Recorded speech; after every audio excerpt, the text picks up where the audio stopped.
Hi everyone, welcome to another episode of Market Track. I'm Abuzar. We are into November now. I'll be taking a look at the numbers in October. Very interesting episode. Lots of things that was predicted in the past is actually happening. And as always, please do remember to subscribe to my channel and to like this video. So let's get going.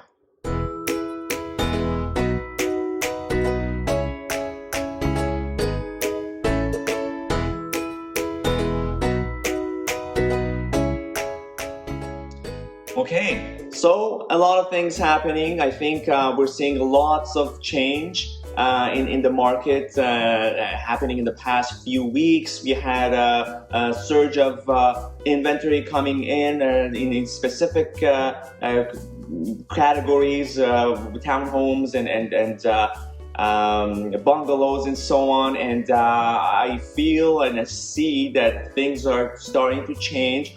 What I predicted actually a couple of months back is happening. I said, around September, October-ish, things, may start changing it around, and we're starting to see that and feel that. And we are seeing that lesser number of homes coming on the market now. Now, again, it's a seasonal thing, but then again, if it continues this way, getting into the spring market, we may see another increase in prices. So another hike may not be as much as we saw previously, but we're definitely going to have or be dealing with the same situation as having lesser number of homes on the market, and hence being the seller's market. Taking a look at the sales year over year, October, residential.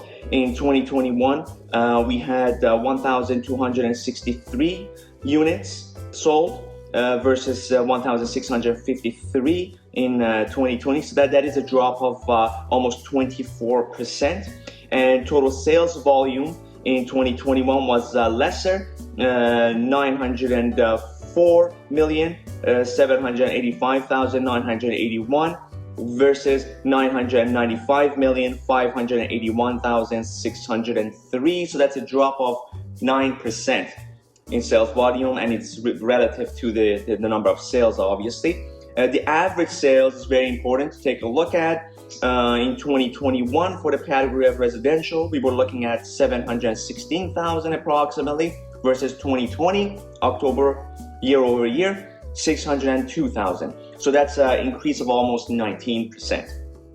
And the average days on the market, not a significant change. 2021, a few days more, 19 days, and 15 days for 2020. Now going and taking a look at the condominium category, and then I'll let you guys take a look at the rest yourselves. Condominiums, the number of sales, 2021, 414. Versus 2020, 479. So that's a drop of almost 14%. And in terms of sales volume, 167,570,797 for 2021, and 176,851,394 for 2020, and that's a drop of approximately 5%. And looking at the average sale price for the condominium sector, and remember, these are apartments, townhouse, condos, and all that in one category. For average sales price for 2021, you're looking at 404,760, and for 2020, 369,210. So that's an increase of almost 10%. Looking at the residentials for month of October, active listings versus sold listings, the numbers, 909 sold units versus 706 active listings. And take a look at the difference now. Now, September to October is completely switching around now. In September, we had more active listings, and now it's just completely turned around and somewhat heading in the direction that I was predicting.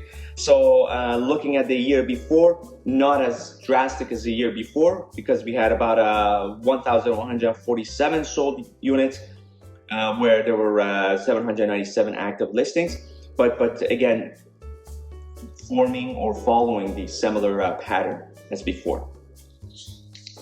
The sold to list price ratio.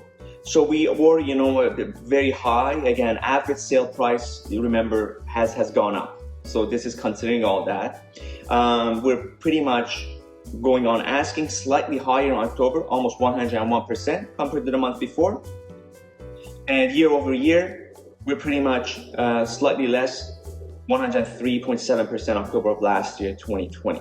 So again, pretty much considering the average sale price has gone up, the sellers are getting the asking.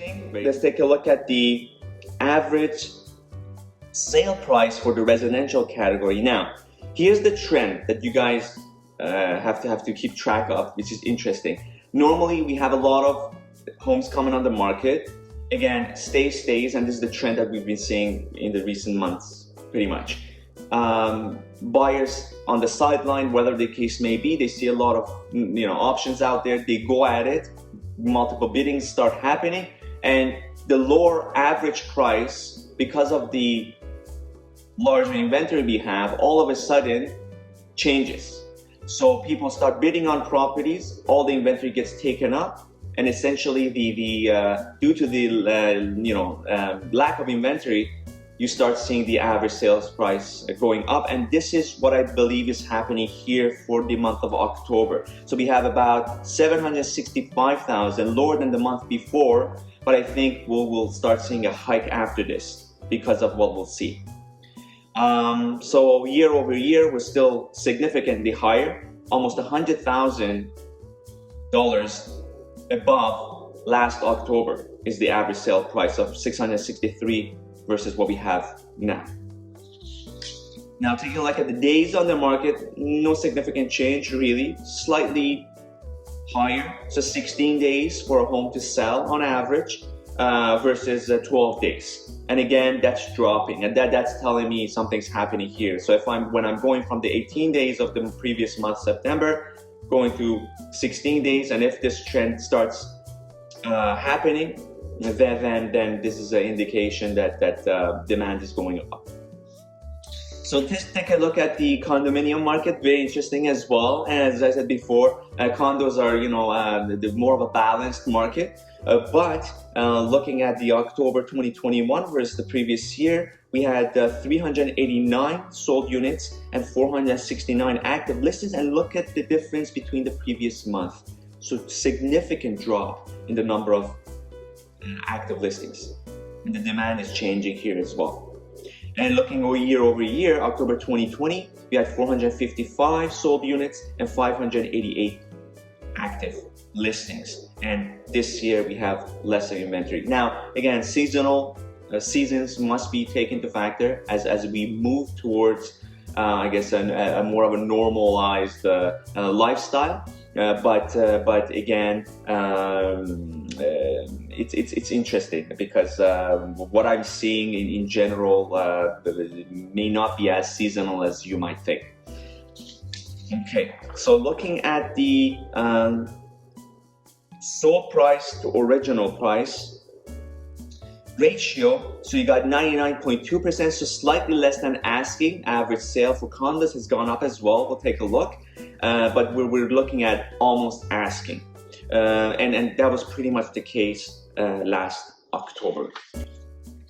Now, looking at the average sale price, a similar trend to residential. We have dropped. October 2021, 411,000 is the average, whereas last year, October 2020, was 373,000. Again, significantly higher and lower than the previous month. But I feel like that this might change. But you gotta remember, again, condos, pretty much, it's a whole different beast. It's a whole different market. It's depending on your need, it provides you as a buyer and owner a different type of a life, style of property. So it really goes back to your objectives and what your criteria is as a whole. Condominiums, days on the market, nothing significantly has changed. 22 days steady, and that shows me it's more balanced overall. Looking at the rental markets now, this is a significant change. It is seasonal. because I feel like for rent for I guess tenants, it's seasons. The seasonal thing is more important than buyers, because as a buyer, you know, whether it's for an investment, you're like, look, I'll buy in winter time, it might be the best time to buy. I'll leave it empty if I have to, if I need to rent it out. Or even as an owner, you purchase a home, you make sure the closing date is in spring. So stuff like that, for a buyer of a property may not be, the season may not be as important as it is for a tenant, because especially with what we'll see right now, what we're seeing right now, having 781 active listings and 415 rented units, there's enough inventory for a tenant to weigh their options. And usually the best time for you to rent your unit is around springtime. Again, we still have a steady market. I feel that with the rental properties that I do have, that I'm renting out, it's pretty much under 2 weeks. And let me tell you this, the way you market the rental property is key, because I've had my listings in the same street as 2 other rental units, and ours rented out under 2 weeks, and theirs is still, you know, it's got the sign there and it's still active. So it's key in terms of, you know, the effort and the marketing that goes into making sure that you get the right tenant, and to make sure that the property is out there for all tenants to see. So looking at the previous year, October 2020, we had 537 active listings and 282 rented units. So we have significantly more inventory in the market. Again, I think the driving force perhaps maybe the condominium apartment style units rather than the residential, for example, townhome or bungalow style of homes. But again, these are the stats that we'll take a look at, and it's very interesting to see. But it is a more seasonal thing for the rental properties. Looking at the days on the market, not a significant difference, 25 days for October 2021 versus 21 days October 2020. So again, that tells me that it's a normal thing. So that's that for the stats. What is to come, it'll be interesting. I believe again, the government intervention, whether there is going to be anything or not, there's a lot of talk about what the government will be doing, considering the months to come. Nothing significant might happen, especially for new home buyers and individuals who are perhaps in the qualification categories of 500,000 to 600,000. Unfortunately, I don't see any sort of a miracle happening here. So my recommendation would be for individuals who are first-time home buyers to assess the situation and try to get into that market, actively seek that type of home that you're looking for. Things do happen, interesting, some homes do stay on the market. There's opportunities to be had, so don't give up. At the same time, individuals who are already homeowners, I highly recommend perhaps looking at different options of purchasing an investment property or refinancing their home. A lot of that is happening. What we saw a couple of years back in Toronto, a lot of individuals are taking that capital from their existing home and refinancing to buy another larger property to move into and renting the existing one, or basically purchasing an investment property similar to what they have, because there's a lot of money to be made from what I'm seeing from the trend from selling your investment property over a 5-year period. So that's something that you might want to look into. Any sort of a question you might have, I'd be glad to. I always have the time to sit down and talk to you guys, talk strategy, to analyze things and see what is the best path for you guys, as far as whether it's an individual thing or an investment.